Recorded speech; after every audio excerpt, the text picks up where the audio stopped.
you hear me okay? Okay, great. Then let's continue with looking now really more into core reinforcement learning ideas that are really model free. So far we've connected to what you saw in the morning, and everything was still model based, right? We had this transition probability model P given. We assumed that that's given to us, and we used it in these updates that are based on the Bellman equation. And now we want to see how we can relax this assumption that we need this kind of a model in order to do these updates and also to improve our policy, basically. And we'll look at two big ideas. The first is based on, and they're both based on sampling. Yeah? So rather than going through the whole state space, updating all states, and using this model to calculate wherever we could end up in, we will sample so that we will just interact. We'll be in some state. We'll take action A according to our policy and see where we end up, and we record that as data, and then use that data to update our Q values or our values in general. And we'll see how to do that in this Monte Carlo RL. And temporal difference, we do the same thing basically, but we also combine some ideas from dynamic programming, mainly this bootstrapping, this recursive relation of using the old estimates in order to come up with the new estimates and refining our estimates. And Q-learning at the end will be an algorithm that we see that allows us to learn in a model-free way, completely without a model, and gather data with one policy, but at the same time optimizing for the greedy optimal policy. Yeah, so that's called off-policy learning, and Q-learning is the most widely known and popular algorithm for that. Yeah, that's I already gave you this overview. We will start with Monte Carlo methods. In particular, first we look at prediction, meaning that's kind of the evaluation case. So we first want to evaluate a policy with Monte Carlo methods. And then we also want to control. That means we want to improve our policy, okay? And the same then for TD. TD is shorthand for temporal difference learning. Again, I'm basing the slides on the Sutton-Barto book and sometimes some figures from David Silver. And the idea for Monte Carlo reinforcement learning is really, like I mentioned, you learn from direct experience. So you sample your data by interacting with the environment. So you receive, based on your being in a state, taking an action, you receive some rewards, and you store that basically as data. So this MC, or Monte Carlo reinforcement learning, is model-free. We don't need the knowledge about the MDP dynamics. And somewhat of a drawback for these Monte Carlo methods is that they require us to go to the end of a complete episode. Yeah? So they will look at whole trajectories that go until the end of an episode, in a finite horizon case. So in an episodic setting, basically, where we have the end of an episode like a defined endpoint. And there's no bootstrapping as we had in dynamic programming. Yeah. The main idea is that we want to average the sample returns. Okay, let me use this maybe again. We want to average the sample returns. And thereby we form our new estimates of our values. Yeah? So we try to estimate the value v pi for a given policy pi, and we execute that policy pi in the environment and then receive these trajectories, states, actions, rewards, state, actions, rewards, up to a point t, time point t. And then we just average these returns. I can do that.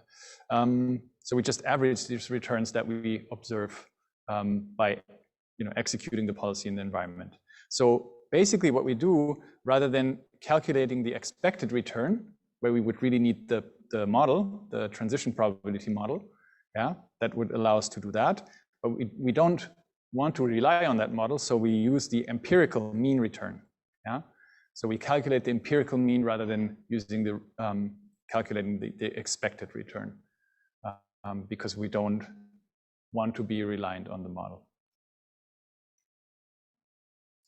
And we can do that, either we wait until we have everything and then we compute an average over the whole data, or we can do it in an incremental fashion by calculating a running mean.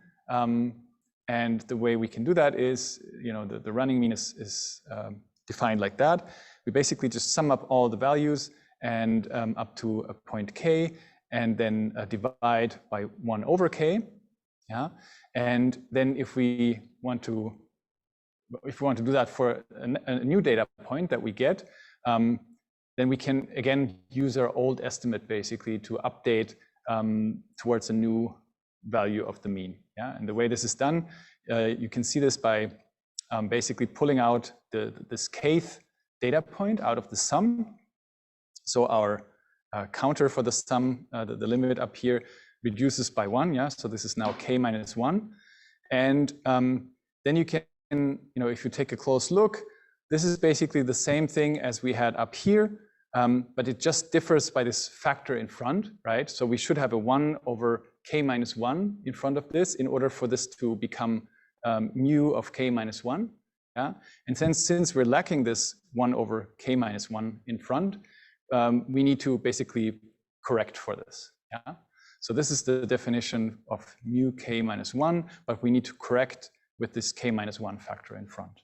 Okay, and then we can rearrange the terms a little bit, and what we're left with is this old estimate for mu, the mean, at the last time step, plus 1 over this factor k times the new data point minus the old estimate. Yeah, so this is the new target point that we get, and this is our old estimate, and that's basically what we use, the stochastic approximation of the mean that we will use in order to update our values in an incremental fashion. Yeah, so what we can do in order to calculate these values for a given state incrementally, we take the old estimate and we add to it this factor 1 over n of s, and where this n of s is just a visitation counter. It counts how many times we've been in that particular state, times the new return. Yeah, so that's the new data that we have accumulated by acting in our environment, minus the old estimate for the value. Yeah, so it's always the new data minus the old estimate. Yeah, so we move a little bit into the direction of the difference between the new data that we gathered and the old estimate. Yeah, we can also use a step size alpha. That's the more general formulation. Basically, that's what you often see in the textbooks. You have some step size alpha that you use to go towards this difference of the new variable, the new value minus your old estimate. And in order for to have convergence, for this convergence proofs to hold, this alpha needs to have certain properties so that the limit is infinite to wash out any initial effects, and also the squares. I think the sum of the squares of this alpha need to be finite, but that's just some technicalities. So in principle, as long as you decrease it, it usually converges. Okay, and then there's two different ways to implement this Monte Carlo method for prediction. Two things that you find in the literature. The first one is called first visit Monte Carlo, and the second one is called every visit. And the difference is just that for first visit, you just use the first time you go to the state in your whole trajectory. I mean, you might come back to it, right? You might cycle around and visit it several times within a given trajectory, but then you just use the first estimate, the first data, the first return following that state. Or you could just keep track of everything. Every visit, MC will take the average of the return for all the visits to S. Yeah, and there isn't really good arguments for one or the other. They behave a little bit differently in practice, but you can't. There's no general way of saying one is always better than the other. So here I've copied the pseudocode for so-called first visit MC prediction. where you just have a policy pi, you want to evaluate that, but in a model-free way now. You initialize it arbitrarily, and then you calculate, you first initialize your return list for all the states S to be empty, and you loop for each episode. You look at the trajectory, right, for the states, actions, rewards, states, actions, rewards. You initialize your return variable G to be 0, and then you loop backwards. That's just a convenience. It's a bit easier to code that way.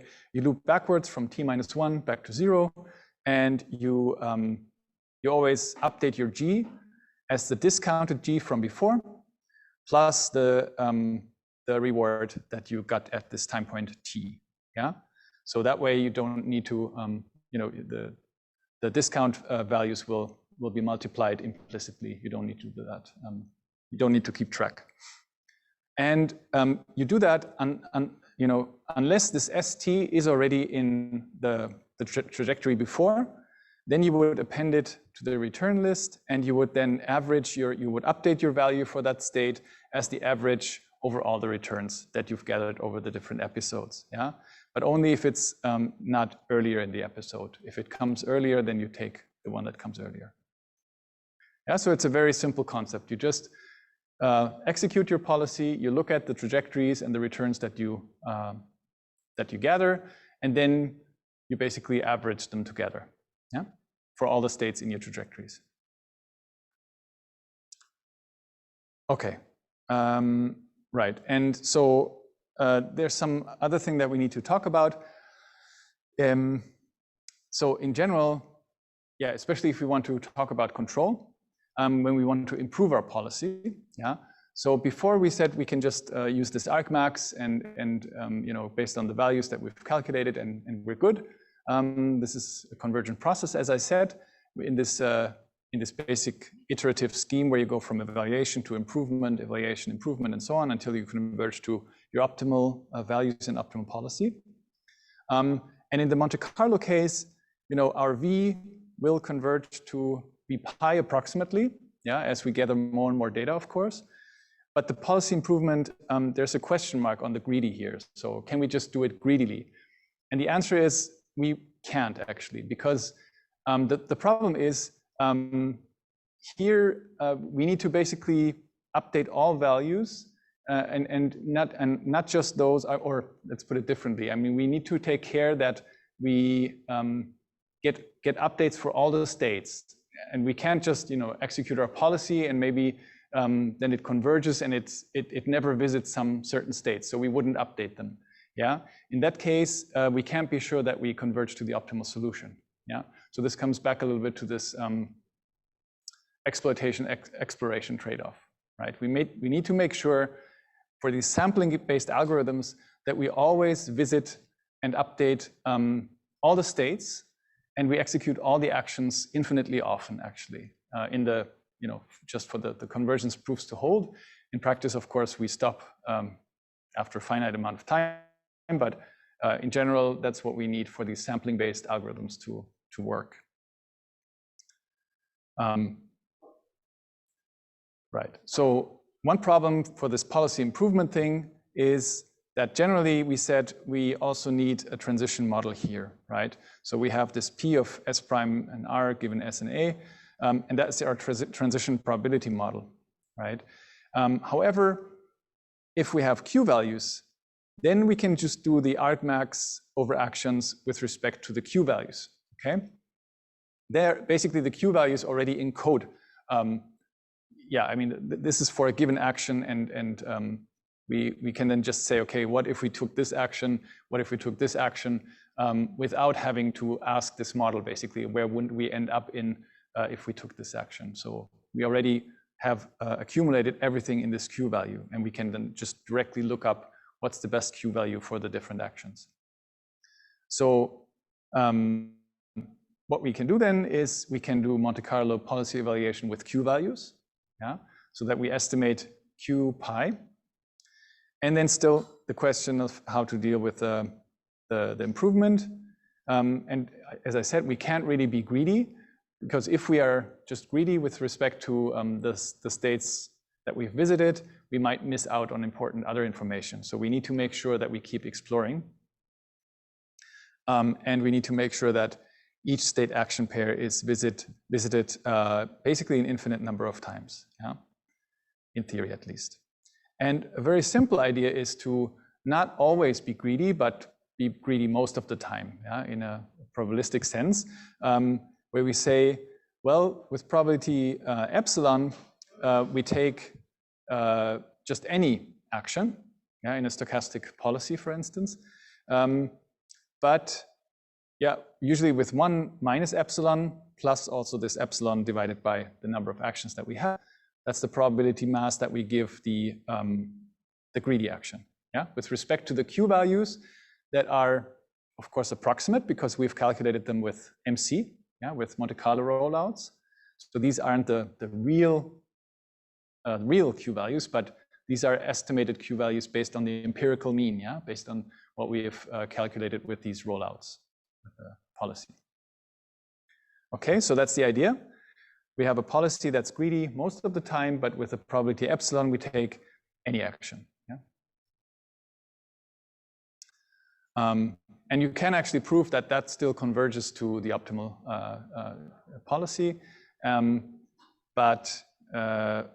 Yeah, so we won't do it here. We just formulate this algorithm called on-policy first visit MC control, where you usually also, yeah, I mean, there is also variance where you decrease this epsilon over time, but you sometimes see it also just being constant. Yeah. So here we again initialize our policy to some arbitrary epsilon soft policy. So we have some parameter epsilon that we need to choose larger than 0. And we have our Q table now, yeah, so we have a Q value for each state on each action. It's initialized arbitrarily. We look at the returns. That's initially an empty list for all the states and actions. And then again, we loop over the episodes.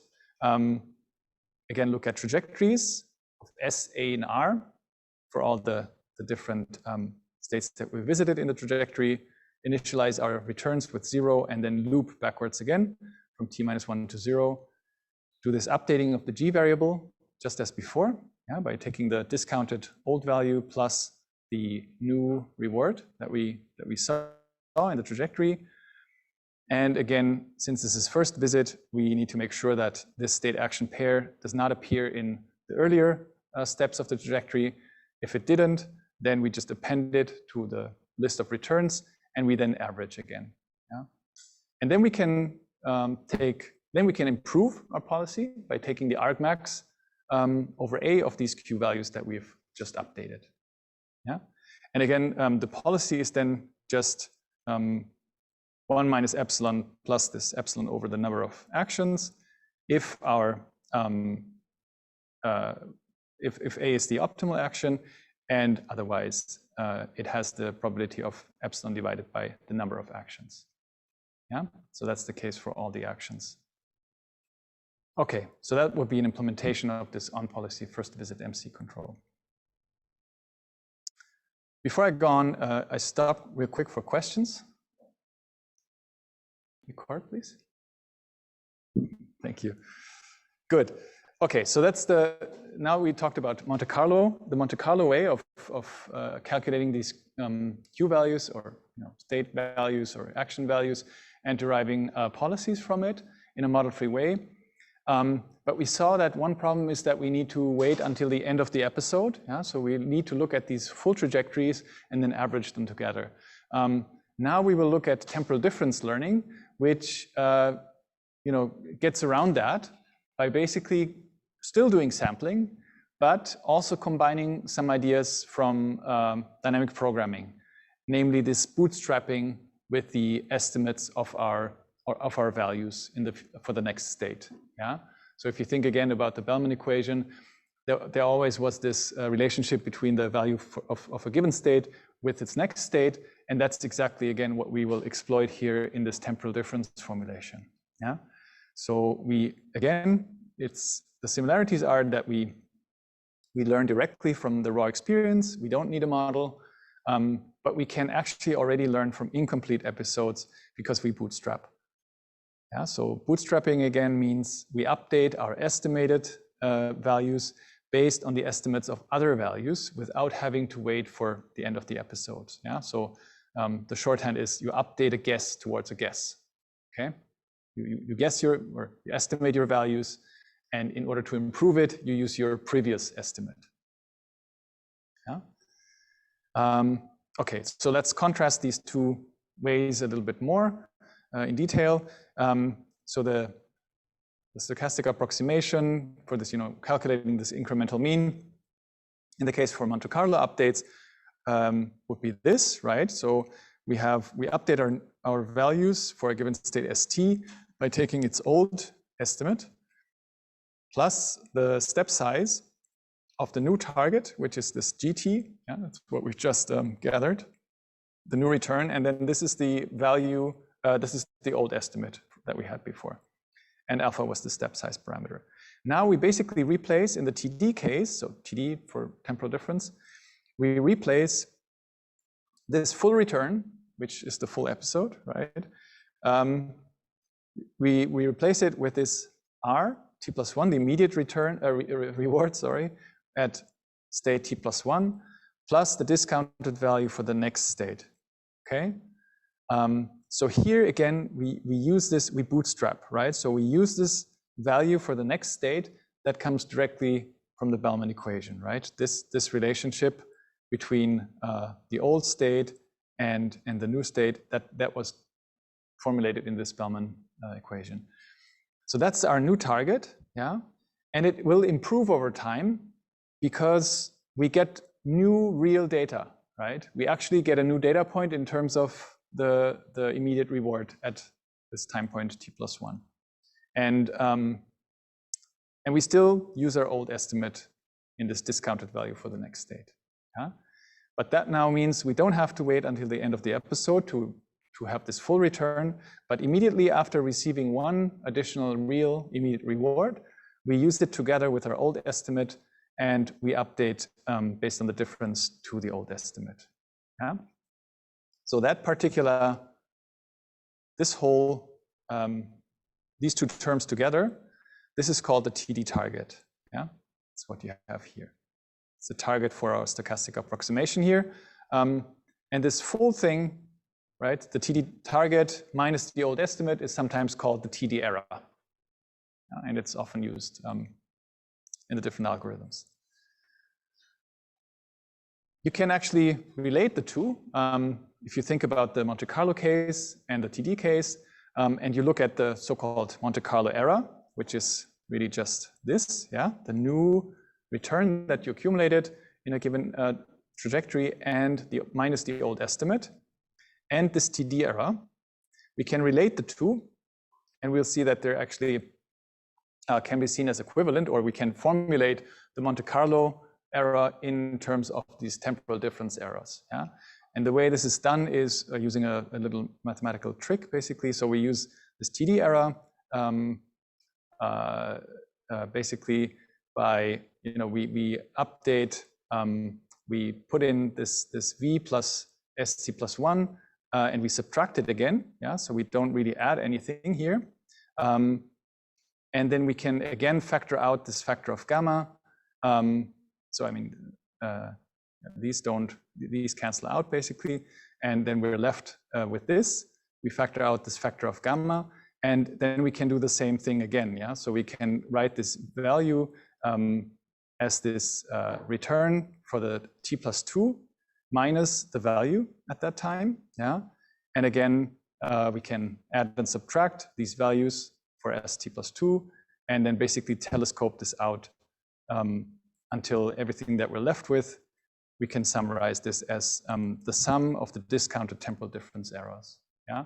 So in the end, this can be decomposed to and be shown that it amounts to the same thing, basically. Okay. But again, the nice thing about these temporal difference updates are that they can directly after one step, you can already update your values. You don't need to wait until the end of the episode. Yeah. So in the practical algorithm for TD prediction, so for now just evaluating a policy, not changing it yet, it would look like that. we have some policy that we should evaluate, initialize our step size and our vector of the values for all the states. And then we loop over the different episodes. And we look at each step now, for the episode. Look at which action is given by our policy for a given state that we're in. We take the action and observe the reward in the next state that we end up in. And then we can immediately update our values based on this TD update. The old estimate plus step size times the reward plus discounted value of the next state minus the old estimate. Okay, and then we just put our state to the next state and loop. And we do that until we encounter a terminal state. Yeah? Okay, oh, sorry. So that would be TD prediction, and we can take a look at, again, some differences maybe between how the TD update would calculate the values and how the Monte Carlo would update the values. And with a little example here. So imagine you're in a car, you leave your office, and you want to drive home, and on the way you encounter different situations, and based on these different situations, of course, the elapsed time changes as you have been driving, but also your predictions on how long it will take you to get home will change, as well as the overall time predicted by you. Yeah, and the target is, of course, so how many minutes will it take to get home? So in these different situations, your predictions change. When you leave the office, nothing has elapsed. You predict 30 minutes, so the total time will be 30 minutes you predict. But then it rains. Yeah, as you reach the car, 5 minutes have elapsed. So you say, okay, when it rains, it probably takes a little bit longer. So you update your predicted total time to 40. Then you exit the highway, 20 minutes have passed, and you think, okay, it's just another 15 minutes. So I'm predicting 35 overall. Yeah, so my prediction goes down a little bit. But then you get stuck behind a truck, yeah, as 30 minutes have elapsed. You say, okay, then I need at least 10 minutes more to get out of there. So you estimate 40 minutes. Once you get on your street, nothing much can happen anymore. So you think maybe 3 more minutes, and then that's what's really happening. Yeah. So let's see how both MC and TD would calculate the values or estimate the values in this case. Yeah. So the left graph here is for MC. The right graph is for TD. And we look at the predicted total travel time for the different situations. And here you see for the MC case on the left side, these are the predictions. And what MC will do in its update is it will update the values for all the states basically to that last return that you saw, which would be 43 minutes. Yeah. So then for all the states that you encountered along the trajectory, you would update your prediction to this last return, okay? Whereas TD would be quite different. You would always look at the next state, yeah, and the difference in prediction that you had, yeah? So here you predicted 30, but then at the next state it was 40, so you update to 40 here. And here, you predicted 40, but then actually in the next state, you predicted 35, so you update towards that prediction here, yeah? And again, it's this updating a guess by a guess, basically, right? So you can make immediate adjustments after each step. You don't need to wait until the end of the episode, like this in this MC case, but you can use the information at each time step to make your updates, okay?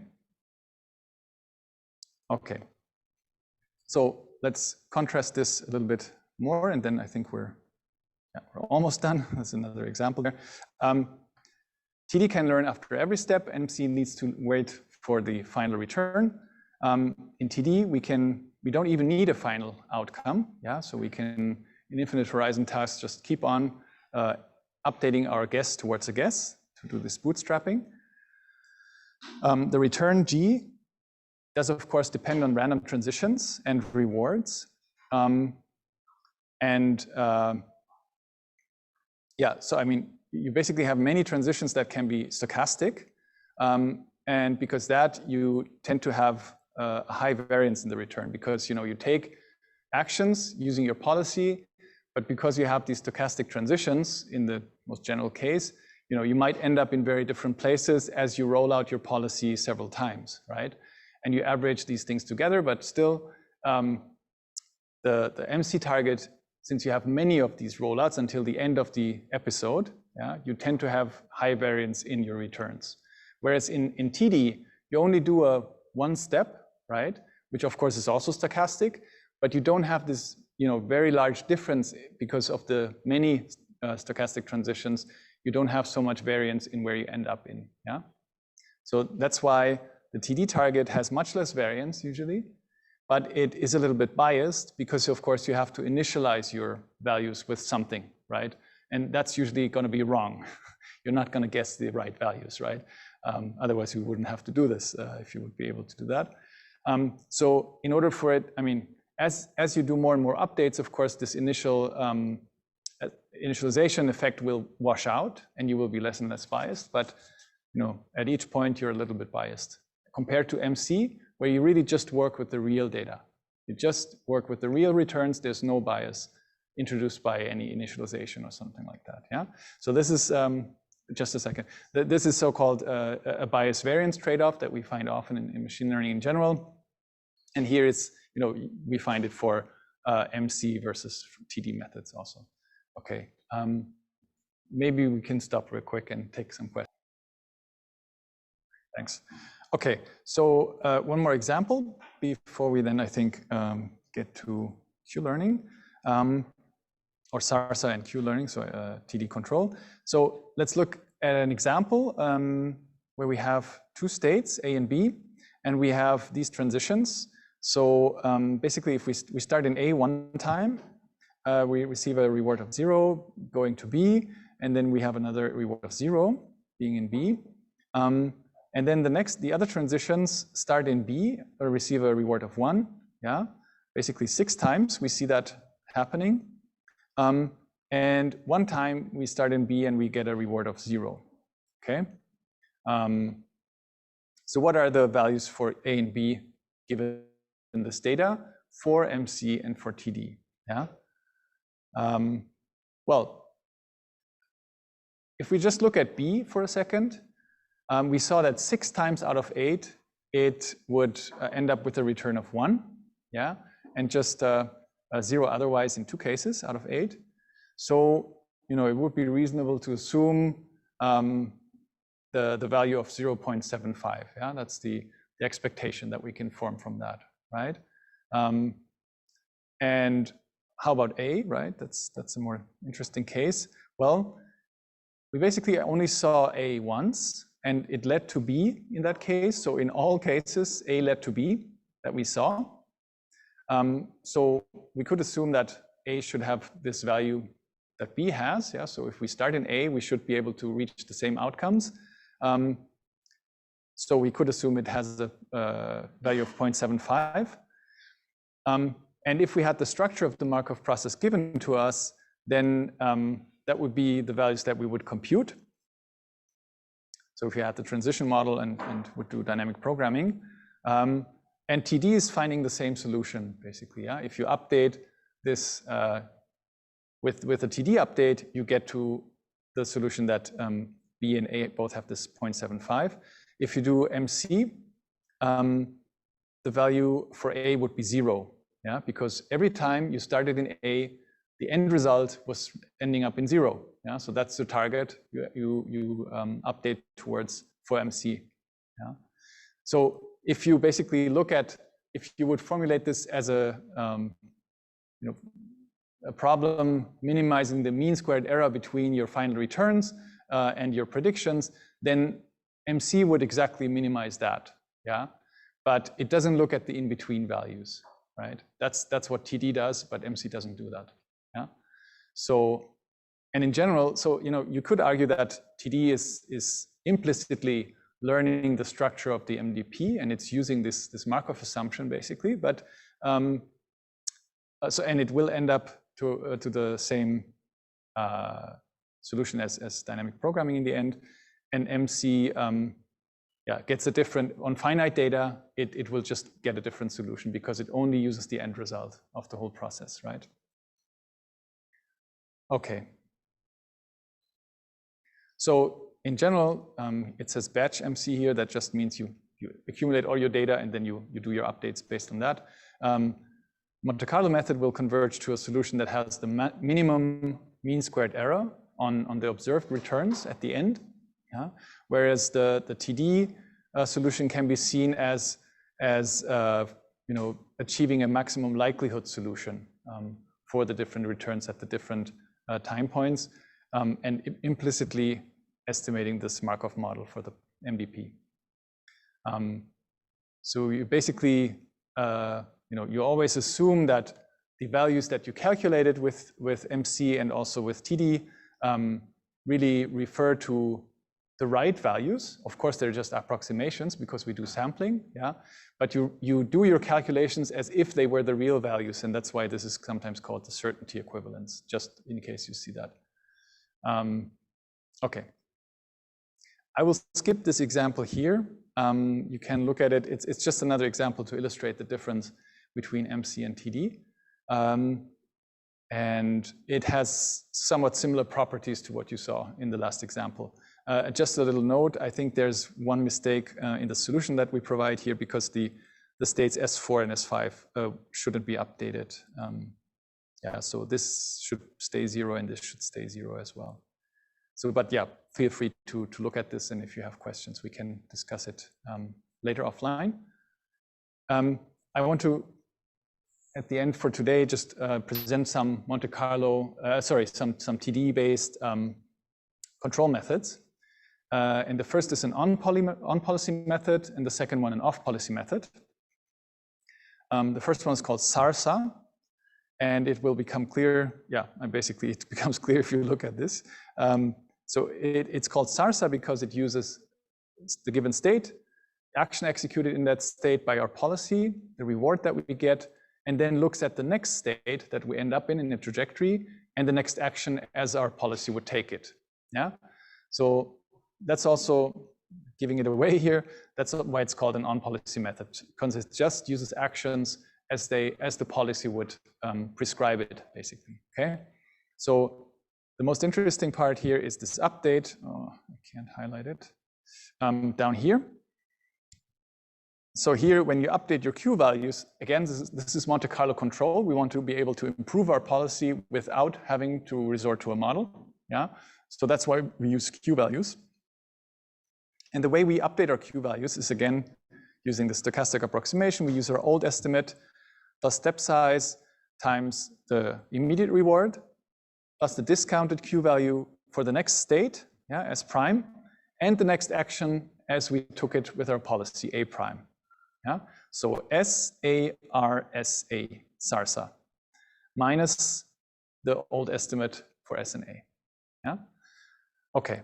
So this is one way how you can update your Q values following your policy, where you derive your policy from Q values in an epsilon greedy fashion, usually, in order to have exploration.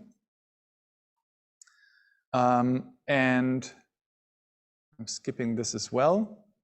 Feel free to take a look. So this is just one way so usually I wanted to actually write the values here, but first of all, we're a little bit behind time, and also I can't write well here. But feel free to look at it, and if you have questions, we can talk about it. So finally, I wanted to show you Q-learning, which is probably the most famous algorithm in all of reinforcement learning. It's an early algorithm, or the first that was able to do off-policy learning, and there were convergence proofs for it.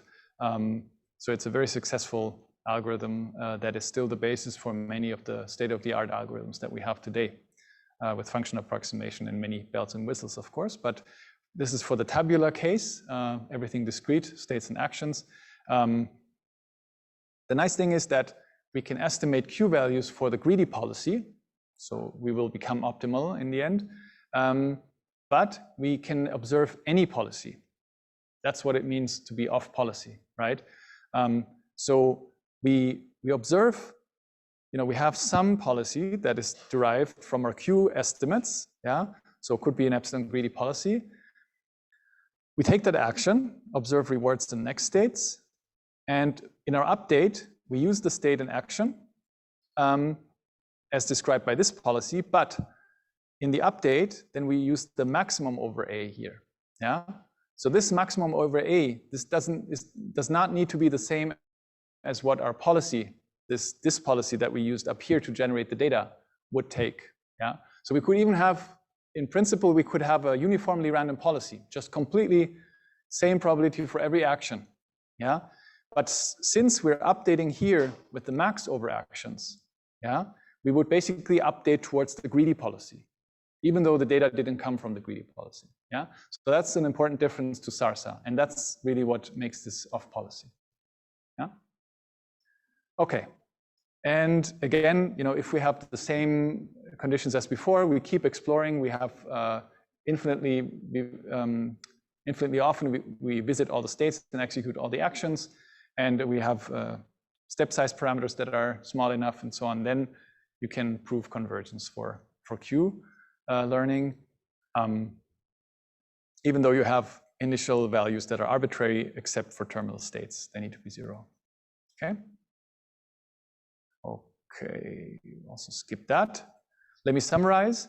Monte Carlo RL enables us to learn without a transition model by just averaging the sample returns from the real experience that we gather. Yeah, so rather than relying on a model, we just sample and we rely on these trajectories that we collect. Temporal difference, sorry, there's an E missing. Methods learn from incomplete episodes. They don't need to wait until the end by combining these bootstrapping ideas from dynamic programming, but also these sampling ideas from Monte Carlo. Yeah, we just sample one step and then we use our bootstrapping estimate. TD therefore can learn after every step, and MC has to wait for the final return. And in general, the TD target has lower variance than the MC return, but it is a little bit biased because it needs to initialize the values for bootstrapping, and they will usually be wrong. And then finally, we looked at MC control, TD control, sorry, and especially Q learning can approximate this Q star even when it is trained, or the data was gathered by a different policy that is not the greedy policy. It can learn to approximate Q star. Yeah, and this is nice if you think about something like imitation learning. You want to learn from someone else who doesn't have the same policy as you, but is showing you something. Or think about an agent that wants to learn many different policies, yeah, for different behaviors from the same data stream. Yeah, this is something you could do in principle with Q learning, but you couldn't easily do with other methods. Yeah? So that's why off-policy methods are so powerful and desirable. But as we'll see, especially in the case with function approximation, they're also problematic. Yeah? Okay. Yeah, that's it. Thank you very much.